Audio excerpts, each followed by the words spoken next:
Then King David said to the whole assembly, My son Solomon, the one whom God has chosen, is young and inexperienced. The task is great, because this palatial structure is not for man, but for the Lord God.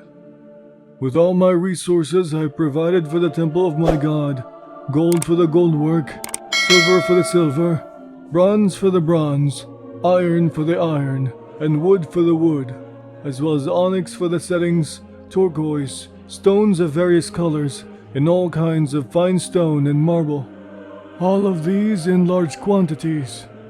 Besides, in my devotion to the temple of my God, I now give my personal treasures of gold and silver for the temple of my God. Over and above everything I have provided for this holy temple, 3,000 talents of gold, gold of Ophir, and 7,000 talents of refined silver, for the overlaying of the walls of the buildings, for the gold work and the silver work, and for all the work to be done by the craftsmen. Now, who is willing to consecrate themselves to the Lord today?